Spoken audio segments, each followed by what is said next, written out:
আমি রুদ্র, মধুপুর গাঁয়ের ছেলে। একটি বিশ্ববিদ্যালয়ে পড়াশোনা করি। আজ অনেক দিন পরে আমি আমার গ্রামে ফিরে যাচ্ছি। তবে ফিরতে গিয়ে বেশ রাত হয়ে গেছে। স্টেশন থেকে নেমে আশেপাশের কোনো যানবাহন না দেখে নিজের পায়ে হাঁটা দিতে শুরু করলাম।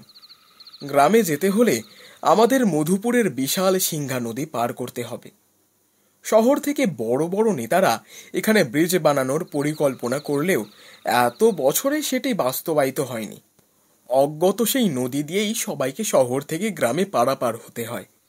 প্রায় বেশ কিছুটা পথ হেঁটে যাওয়ার পর অবশেষে আমি মধুপুরের সিংহা নদীর পাশে এসে দাঁড়ালাম।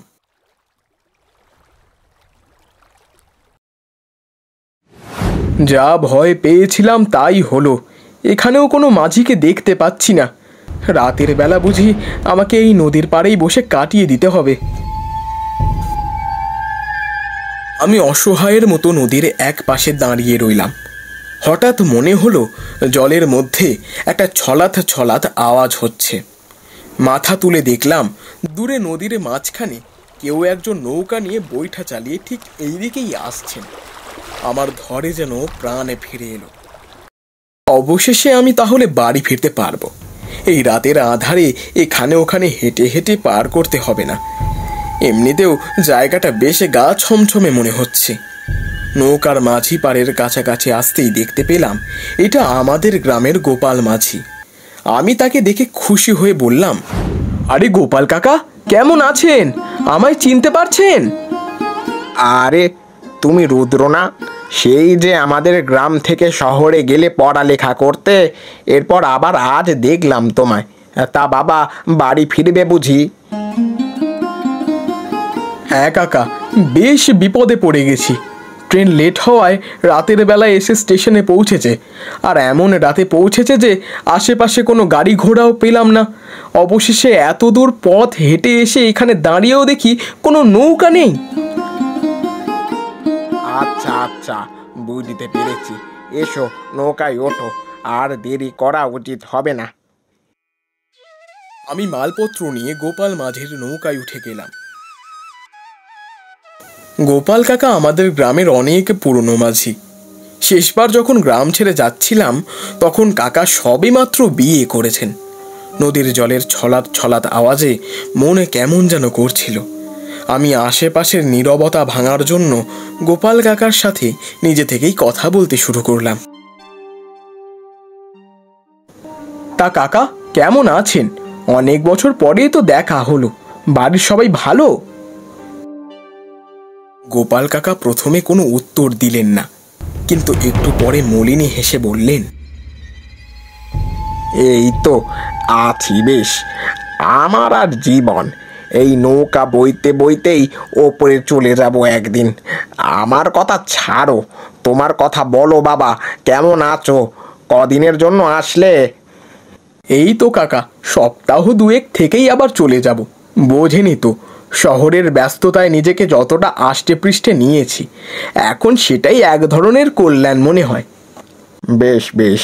তা কাকা, কাকি কেমন আছেন? যেবার আমি শহরে গেলাম সেবার তো আপনি সবেমাত্র বিয়ের পিঁড়িতে বসেছিলেন। কথাটা বলতেই গোপাল কাকা কেমন এক ভয় পাওয়ার চোখে আমার দিকে তাকালেন।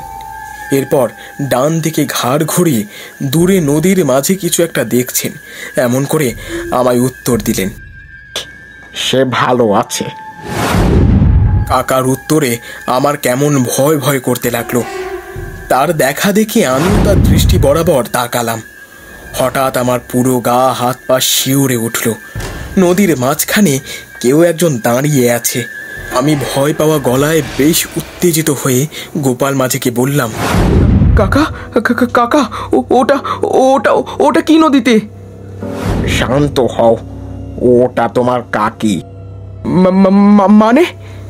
শোনো তবে, যেবার তুমি যখন শহরে চলে গেলে আমি আমার ঘর আলো করে নিয়ে আসলাম এক টুকটুকে বউ। নাম তার নীলিমা। বেশ শান্তশিষ্ট এবং ভদ্র একটা মেয়ে। আমার অগোছালো অনিশ্চিত জীবনে আমার হাত ধরে আমায় ভালোবাসা শিখিয়েছিল সেই মানুষটি। নিজের চাইতেও বেশি ভালোবাসতাম তাকে। এক মুহূর্তের জন্য চোখের আড়াল হতে দিতাম না। বিয়ের 2 বছর পর এক বর্ষায় সে আমার কাছে বায়না ধরল তার বাবাকে দেখতে যাবে। বাড়ি থেকে সংবাদ এসেছে তার বাবা নাকি হঠাৎ অসুস্থ হয়ে গেছে। ভালোবাসার মানুষ বলে কথা, তাকে তো আর বারণ করতে পারি না। তাই শত অনিচ্ছা সত্ত্বেও তাকে আমি পাঠিয়ে দিলাম বাপের বাড়ি। তার থাকার কথা ছিল 2 সপ্তাহ। তাই সেই হিসেব করেই আমি তাকে নিতে যাব সেখান থেকে আনতে। এদিকে প্রতিদিন নৌকা চালানোর জন্য হঠাৎ করেই নৌকার বৈঠায় একটা ফাটল দেখা যায়। এই ফাটল ঠিক করতে এবং ভালো কাঠ সংগ্রহ করতে আমি চলে গেলাম শহরে। প্রায় 2 দিন শহরে থেকে এরপর ঠিক করলাম একেবারে নিজের শ্বশুর বাড়িতে যাব। বউকে খুশি করার জন্য তার পছন্দের লাল রঙের শাড়ি কিনেছিলাম। প্রায় 2 সপ্তাহ পর আমার বউয়ের মুখটা দেখতে পাবো, এই ভেবে আমার খুশিতে যেন আর তর সইছিল না। রাতের বেলা নৌকা চালিয়ে যাচ্ছিলাম তার বাড়ির দিকে। নতুন বৈঠার জোরে জলেতে বেশ শব্দ হচ্ছিল। নৌকা বইতে বইতে হঠাৎ এক সময় আমি নদীর ভেতরে কাউকে দেখতে পেলাম, যে সাহায্যের জন্য হাত পা ছোড়াছুড়ি করছিল। আমি ভেবেছিলাম বোধহয় কেউ জলে ডুবে যাচ্ছে। আমি তাড়াতাড়ি সেই দিকে নৌকা ঘোরালাম। কাছে গিয়ে সরল মনে মানুষটিকে তুলে আমার নৌকায় তুললাম। সে ছিল একজন মেয়ে মানুষ, সবুজ রঙের শাড়ি গায়ে জড়ানো। জলের জন্য গায়ের সাথে শাড়ি লেপটে গেছে। বেশ বড় ঘোমটা দিয়ে বসে আছেন সে। আমি বললাম, কে আপনি? এমন মাঝরাতে নদীতে এখানে কি করছিলেন? আর জলের মধ্যে পড়ে গেলেন কি করে? মেয়েটা প্রথমে কোনো কথাই বলল না। আমি আবারও কিছুটা জোর গলায় জিজ্ঞেস করলাম, কি হলো? কথা বলছেন না কেন? কোথায় থাকেন আপনি? আপনার বাড়ির লোকজনই বা কোথায়? তারা এত রাতে আপনাকে বাড়ি থেকে বের হতে দিল কি করে? আপনি এভাবে চুপচাপ থাকলে আপনাকে আমি সাহায্য করব কি করে বলুন তো? এবার মেয়েটি উঠে দাঁড়ালো। তার মুখের উপর থেকে ঘোমটা সরে যেতেই আমি যা দেখলাম তাতে আমার মনে হলো পায়ের নিচ থেকে মাটি সরে গেছে। মেয়েটা আমার স্ত্রী নীলিমা, কিন্তু তার চেহারা বিভৎস। পেতনির মতো লাল টকটকে চোখ এবং রাক্ষসের মতো বড় বড় নখ। চেহারায় এক ধরনের রুক্ষতা। আমি কাঁপতে কাঁপতে বললাম, নীলিমা, নীলিমা, তোমার এ কি অবস্থা? কি হয়েছে তোমার? আমি আর তোমার নীলিমা নেই গো, আমি মরে গেছি 4 দিন আগেই। তুমি কি সব বলছো? মরে গেছো মানে? হ্যাঁ গো, তুমি আমায় বাড়ি রেখে আসার পর আমার সেখানে 2 সপ্তাহ থাকার কথা ছিল, কিন্তু আমার বাবা আমায় 1 সপ্তাহ থাকার পরেই বললেন নিজের সংসারে চলে যেতে। তিনি প্রায় সুস্থ হয়ে গেছেন। তার কথার অমান্য আমি করতে পারি না। তাই বাবা একদিন রাতে আমায় নৌকা করে বাড়ি পাঠিয়ে দিচ্ছিলেন। সে রাতে নীলিমাদি, অনেকদিন পর তো শ্বশুর বাড়ি যাচ্ছ, তা কেমন লাগছে বলো তো?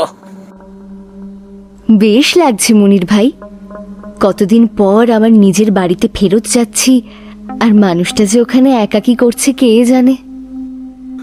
স্বামীকে বেশ ভালোবাসো বুঝি? তা বাসবো না? অমন মানুষ পৃথিবীতে দ্বিতীয়টি নেই। আমিও তো তোমায় কত ভালোবেসেছিলাম। তোমায় বলেছিলাম আমার সাথে পালিয়ে যেতে, সেটা তো করলে না। দেখো মনির ভাই, আমার তোমার প্রতি কখনোই ভালো লাগা কাজ করতো না, আর জোর করে তো ভালোবাসা হয় না। তাছাড়া বিয়ে ছাড়া আবার কিসের ভালোবাসা? আমি শুধু আমার স্বামীকেই ভালোবাসি। কিন্তু কিন্তু আমি যে তোমায় এখনো ভালোবাসি। এরপর মনির ভাই আমার হাত ধরে এবং আমার সাথে জোর জবরদস্তি করতে চেষ্টা করে। আমি চিৎকার করতে থাকি নৌকার মাঝিকে ব্যাপারটা বোঝানোর জন্য, কিন্তু মনির ভাই হেসে বলে, লাভ নেই গো নীলিমা, সে আমার লোক। সব পরিকল্পনা করে তবেই তোমায় নিয়ে বেরিয়েছি। মনির ভাই আমার সাথে জোর জবরদস্তি করার অনেক চেষ্টা করে, কিন্তু আমি কোনো মতো সেখান থেকে নিজেকে ছাড়িয়ে বেরিয়ে আসি। তবে পা ফসকে আমি নৌকা থেকে পড়ে যাই এবং নদীতে থাকা শ্যাওলার মাঝখানে আটকে যাই। সেখানেই আমি দম আটকে মারা যাই। সব আমার দোষ, সব আমার দোষ। আমি যদি তোমার সাথে গিয়ে কয়টা দিন থেকে আসতাম, তাহলে তোমায় নিয়ে ফিরে আসতে পারতাম। লোকে যা বলে বলুক, তবু তো তোমার আমার গল্পটা সুন্দর হতো। তুমি কেঁদো না গো, তোমার কোনো দোষ নেই।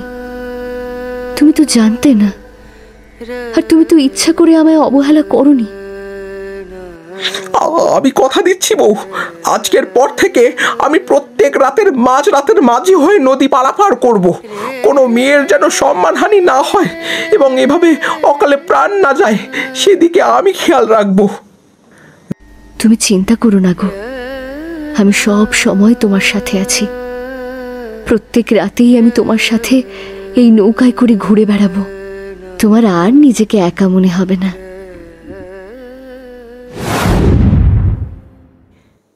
কি সাংঘাতিক কাণ্ড কাকা! কাকিমার জন্য আমার বেশ কষ্ট হচ্ছে। আচ্ছা কাকা, আপনার এখন ভয় লাগে না কাকিমাকে এভাবে আত্মা হয়ে আপনার সাথে ঘুরে বেড়াতে দেখতে? না বাবা, সে তো তার ভয়ঙ্কর রূপ নিয়ে সেই দিনই আমার সামনে এসেছিল। এখন সে তার আগের সেই যৌবনের রূপ নিয়ে আমার সাথে নৌকায় করে ভেসে বেড়ায়। আর সে যেমনভাবেই আসুক না কেন, সে তো আমার স্ত্রী, আমার নীলিমা, আমার প্রিয়তমা স্ত্রী। তাকে ভয় পাবো কেন আর? কথা বলতে বলতে আমরা পাড়ে চলে এলাম। নাও বাবা, আমি পাড়ে পৌঁছে দিলাম। এবার সাবধানে বাড়ি চলে যাও। আর তুমি যে তোমার কাকিকে দেখতে পেয়েছো, এটা গ্রামের আর কাউকে বলো না, কেমন? আমাকে অনেকেই জিজ্ঞেস করে আমি মাঝরাতে কেন এভাবে নৌকা চালাই। আমি একজনকে এক কথা বলে ভুলিয়ে ভালিয়ে রাখি। তবে তুমি আজ নিজের চোখে দেখেছো, তাই তোমায় পুরো ঘটনাটা খুলে বললাম। আমি গোপাল কাকার কাছ থেকে বিদায় নিয়ে সামনে অনেকটা পথ হেঁটে গেলাম, কিন্তু হঠাৎ কি মনে করে পেছনে তাকাতেই দেখলাম গোপাল কাকার নৌকায় একজন রূপবতী মহিলা বসে আছেন এবং গোপাল কাকা তার সাথে প্রাণ খুলে কথা বলছেন। দূর থেকে দুজনকে মনে হচ্ছে নতুন দুজন প্রেমিক প্রেমিকা নিজেদের কথার মাধ্যমে এক পূর্ণিমার রাতের প্রেম উপভোগ করছেন নৌকায় ভেসে ভেসে।